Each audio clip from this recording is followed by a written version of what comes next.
Well, very quickly, just a little bit of background. My name is Ralph Kison, as you've heard from Yvonne already. And yes, we've known each other, I'll say well over 20 years. I'm going to suggest maybe even closer to 30 years. And it's always a privilege. And so thank you again for being able to present to your class. It's something that I always look forward to, because one of my passions is to influence and be able to share some of my experience and knowledge with people that are, for the most part, at the beginning of their careers and advancing. So depending on where you're at, you all have some background and experience in education, but you're getting more. So what I want to do this morning is add to that, but I'll add to that by virtue of just a very quick background.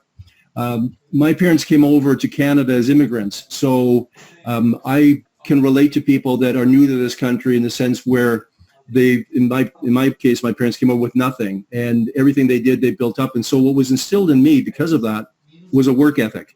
And it was a reality that if I wanted to have things out of life that they couldn't provide, not because they didn't want it, they just couldn't, then I had to take it upon myself to work and to develop, which I've done through my entire life.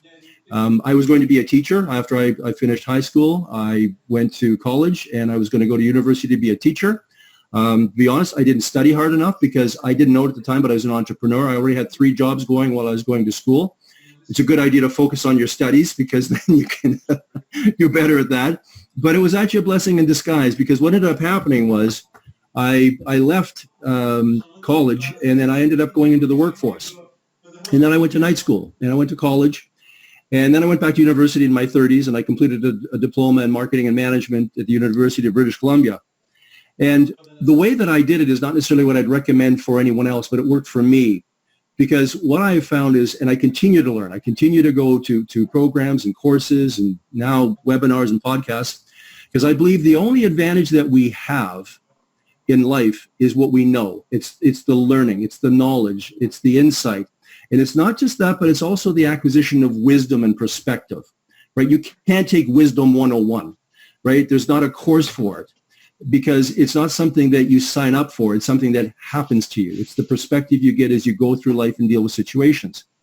And for me, a lot of learning came not only from school, but then also just from life. And I can tell you, because I said a moment ago, I've been in business now for almost 30 years. That'll be next January. I failed my way into starting my business. And what I mean by that is a company I worked for at the time, one day one of the partners came in. This was when I was an executive search consultant, so headhunter is often referred to. He closed the door and he sat down and he said, "I'm sorry, Ralph." And I knew what that meant. So basically he was telling me that my tenure with that firm was over. And at the time, it was, obviously that's not something you want to hear even on a good day. But it was a pivot point in my life. And then a bunch of other things happened physically, like in terms of my health and other situations. And I look back on that because it's been 30 years ago this summer when all these things happened.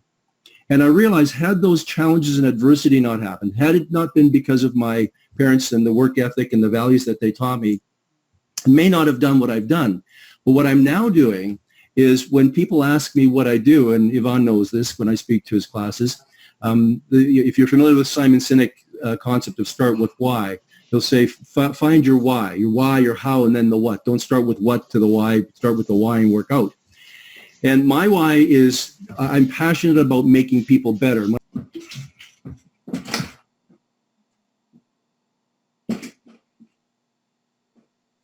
So I call this the 3 Qs.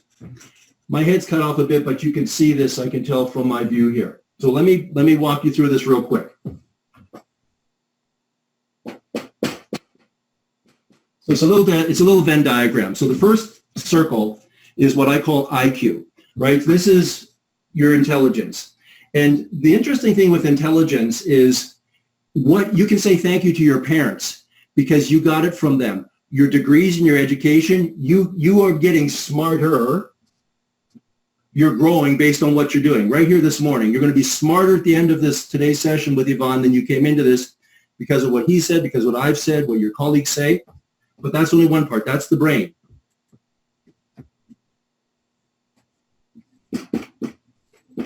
The second Q is emotional intelligence. I referred a couple of minutes ago to Daniel Goleman saying that IQ helps get you the work. EQ gets the work, keeps the work, and builds relationships. And here's the one that I discovered that is really, it's like the superpower.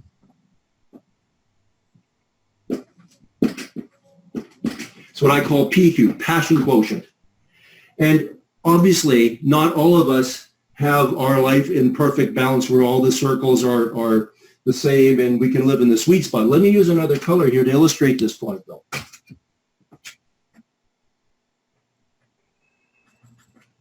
So that center, that core, is what I refer to when I coach people around personal branding as their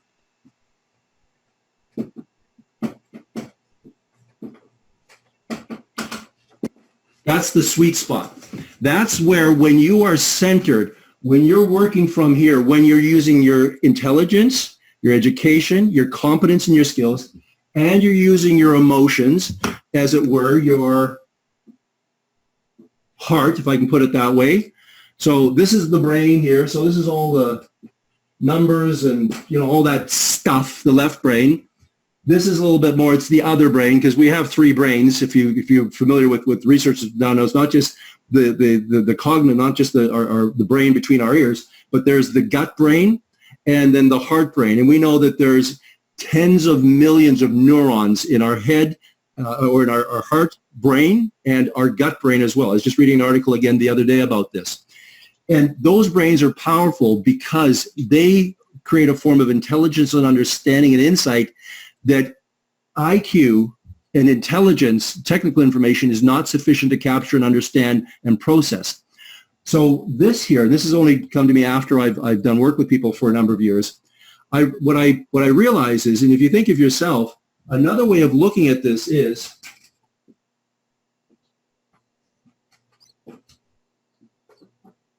there you are. This is the head is synonymous with intellect, intelligence, logic.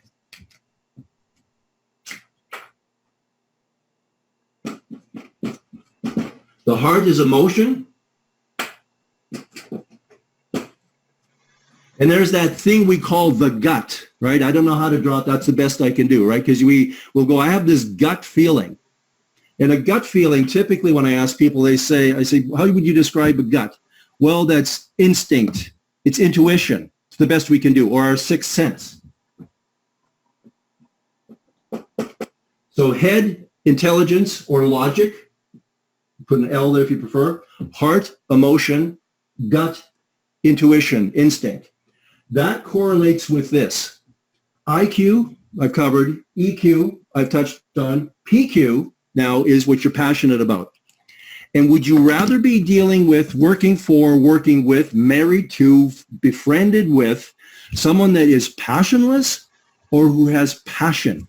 Not about everything, because you can't be passionate about everything, but you can be passionate about things that move you deeply, right? Again, this comes back to your brand. So what I started earlier, I said about brand attributes are manners, attitude, values, skills, but I said passion. And passion is the thing, it's the fuel, it's the super fuel that gets you from where you are to there. And it also creates, and this goes back to in Yvonne's TED Talk, that the reference to you spend less on promoting and marketing yourself because others talk about you. The more you give, the more you get. And it's the golden rule. You're probably all familiar with that. It's treat others the way they want to be treated. And there's another way, treat people the way you want to be treated. So unless you have issues, right, in terms of you don't feel your self-worth is low, most of us would say, well, actually, I think of myself quite highly, not arrogantly, but highly, like I want the best. That's how I'm going to treat other people. So those are two ways that you can look at this.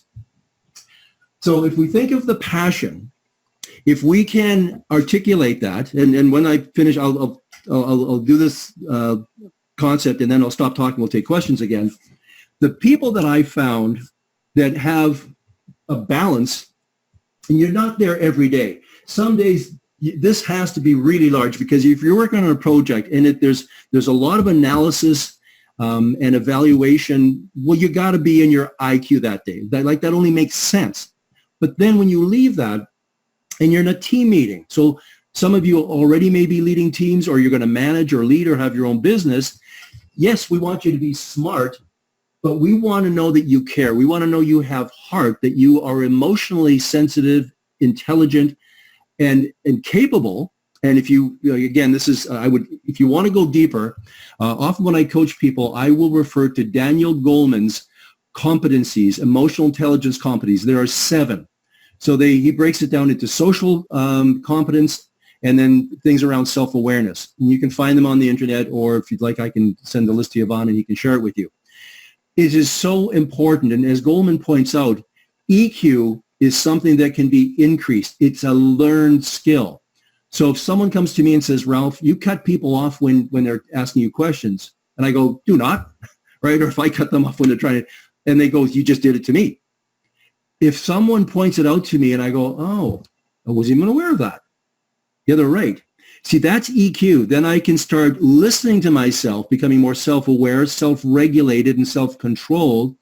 And then I engage in active listening. I start thinking I need to become a better listener, because if people think that I cut them off, because if I do, that I don't respect them. And if I don't respect them, they don't feel safe. If they don't feel safe, they don't give me their best ideas. They don't give me their best ideas, we don't advance as a team. So you see how this all connects. So that's where I then need to work on my EQ. But the other thing that always puts people over the top is passion. And I don't think we talk about that enough in business. I think it's getting better now.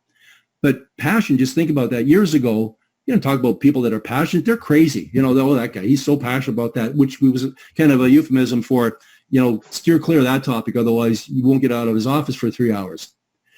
I think passion is that super fuel. It amplifies, it enhances when it's balanced. So again, the key with this diagram is be aware of all 3. And this is what Yvonne shared with me after I presented this to one of his classes back in February before we went into the lockdown.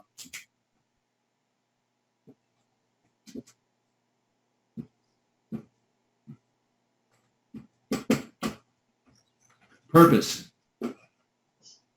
So from your sweet spot, which is a combination of your IQ, EQ, PQ, and so again, this is your brand.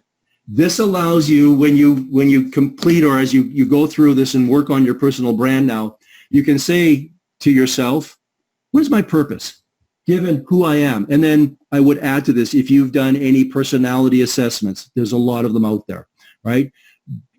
Find out as much as you can about yourself. And Sumu, you referred to the 360, we talked earlier. If you have had the benefit of having, wherever you've worked, a 360, or some companies do a 180 where they'll just do the executive team, right? So there's 2 ways to do this.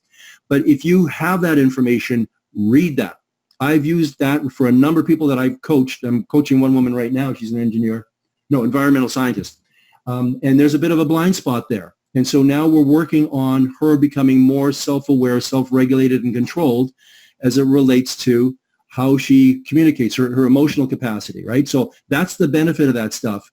Too many people think of it, when I get that, it's because there's something wrong. Well, sometimes there's a problem, yes, but if you view it the right way, it's a glorious opportunity to learn something about yourself and reveal blind spots. And then if you take it to this, do I have to be less in my head? Because so many people that are educated, they keep thinking, I got to be smart. I got to show how smart I am.